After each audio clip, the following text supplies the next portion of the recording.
The MMA world is exploding with controversy. Did Jon Jones just run from Francis Ngannou?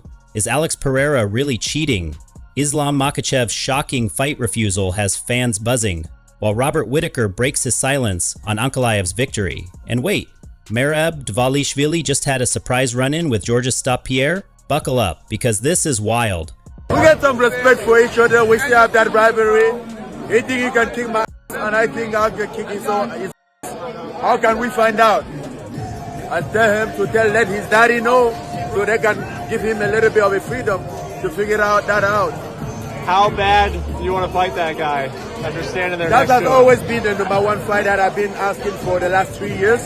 Francis Ngannou and Jon Jones have been circling each other for years. Fans have been dying to see them fight, but instead of fists flying, it has been nothing but words and drama. Ngannou wanted to fight Jones. He made that clear. He defended his heavyweight title against Cyril Gane and then started calling for Jones. But the UFC kept pushing for Stipe Miocic and Daniel Cormier instead. Ngannou was frustrated. He said the UFC never even brought up Jones as an option. Francis Ngannou is scary. You know, there's a big chance that he could break my jaw. With Francis Ngannou, it's very simple. Get comfortable with the worst case scenario. Worst case scenario is he knocks you the fuck out. He possibly fractures a bone in your face. That's the worst case scenario. You get real comfortable with that idea, and then it becomes easy. Jones, on the other hand, was making his move to heavyweight. Fans thought the fight with Ngannou was coming, but then negotiations got messy. Jones said he was ready. Ngannou said he was ready. Somehow, the UFC could not make it happen. Jones did not like how things went down. He claimed Ngannou had the chance to fight him, but walked away. He made it sound like Ngannou ran, but Ngannou saw it differently. He felt like the UFC was setting him up. He did not want to sign a new contract just to get the fight. He wanted it on his terms. Dana White did what he always does. He picked a side and ran with it. He said Ngannou did not want the fight. But Ngannou clapped back. He said he was ready. The UFC just did not want to pay up. Jones had his own take. He said Ngannou did not believe in himself. That is rich coming from a guy who took years to move to heavyweight. If he was so ready, why did it take him forever to actually fight a heavyweight? The back and forth got worse when Ngannou left the UFC. He signed with the PFL and moved into boxing. Jones used that as proof that Ngannou ran, but Ngannou made it clear. He was not running from Jones, he was running from a bad deal. Both guys love to talk. Ngannou keeps saying he wanted the fight. He blames the UFC for getting in the way. Jones keeps saying Ngannou bailed. They both tell the story in a way that makes them look good. Fans are left in the middle.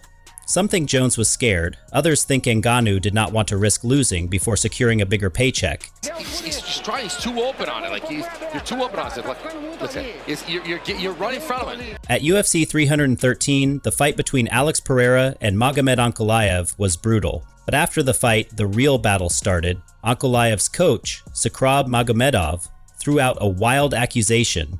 He claimed Pereira used a slippery substance to make it harder for Ankalaev to take him down. That is called greasing, and it is a serious accusation in MMA. Magomedov said Pereira had something smeared on his skin.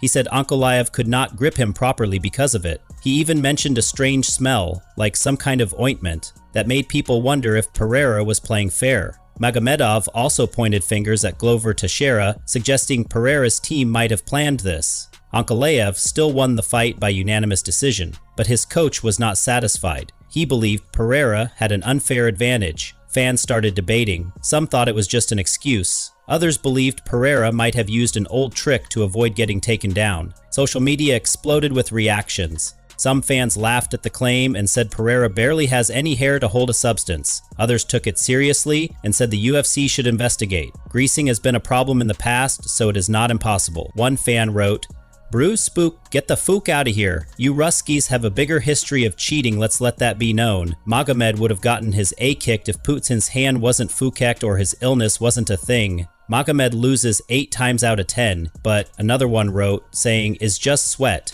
Some fighters also spoke up. They said if the UFC does not check fighters properly, more people might try these tricks. Others defended Pereira and said, Ankalaev won, so why complain now? If the UFC looks into this and finds proof, Pereira could be in trouble.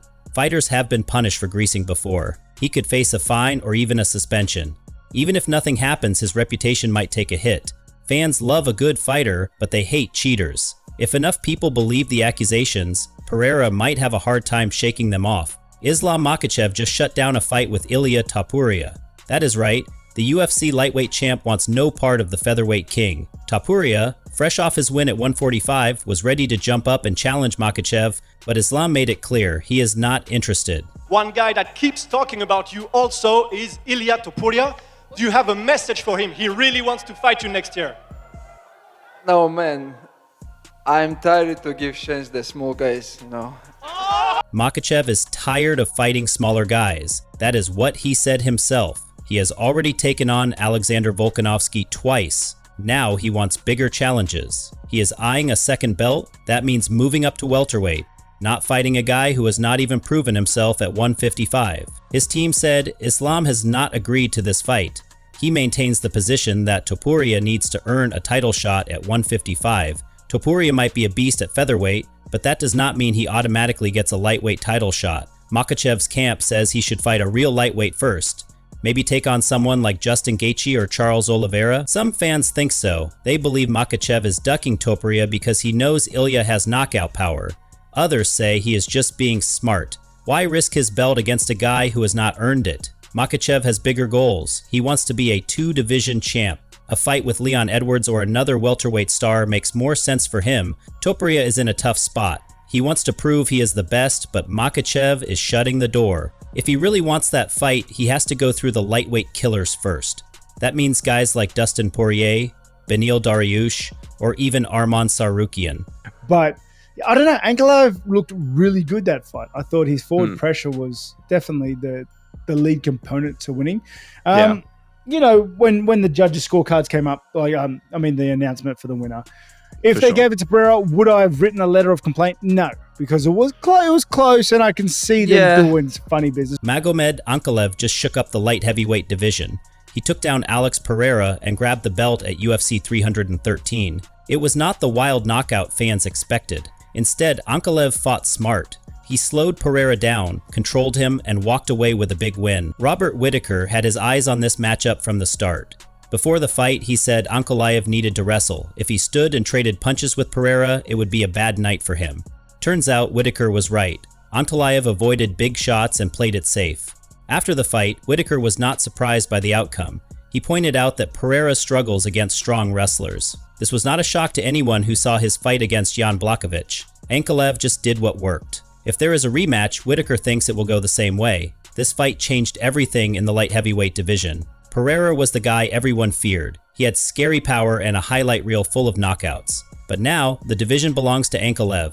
His style is different. He does not rush forward throwing bombs. He fights with patience and control. Some fans are not happy about it. They think Ankalaev is boring. They wanted another Pereira knockout show. But Ankalaev does not care. He is here to win fights and keep that belt. Pereira now has a tough choice. He could stick around and try to earn a rematch, or he could go back to middleweight. That division is where he became a superstar. If he stays at 205, he will have to fix the holes in his ground game. Otherwise, more wrestlers will try to smother him just like Ankalaev did. I want to tell you again, it was your record. Now I'm my record. Yeah, congratulations. Yeah, you do it better than anyone. You're the king at this, man. We are the two of the guys who was the most takedown. Most takedown, yeah. The record are made to be broken. I'm a big fan of yours, and I love your fighting style. Thank you. Merab Dvalishvili just had a moment that every fighter dreams of. He met one of the greatest to ever step inside the octagon, Georges St-Pierre. Fans saw them together at UFC Vegas 1-4, and it was not just a random handshake. This was a meeting of two of the best takedown artists in UFC history. Dvalishvili did something huge before this meeting. He broke GSP's record for the most takedowns in UFC history. In his last fight, he landed his 91st takedown, beating GSP's 90. That is no small deal. GSP was known for taking down anyone he wanted. Now there is a new king in town. When they met, GSP had nothing but respect for Dvalishvili. He called him a beast and said he deserved the record. Most legends would not be happy about losing a record, but GSP took it like a champ. He even told Dvalishvili to keep going and take the number as high as possible. That is the kind of thing that makes GSP a true icon. The meeting got people talking. Could GSP and Dvalishvili team up? GSP may not fight anymore, but he still trains like a monster. Imagine what Dvalishvili could learn from him. If they work together, it could take Dvalishvili's game to another level. Dvalishvili is already one of the toughest guys in the bantamweight division. He has cardio for days and never stops moving. But if GSP helps him fine-tune his striking and fight IQ, he could become even scarier. Fans would love to see them train together. This meeting was about more than just a broken record. It was about respect and the evolution of the sport. GSP set the standard. Now Dvalishvili is carrying the torch. The UFC world just got a reminder of how legends inspire the next generation. For now, Dvalishvili is focused on defending his belt. But who knows? Maybe we will see him and GSP training together soon. One thing is for sure, the Takedown King is here to stay.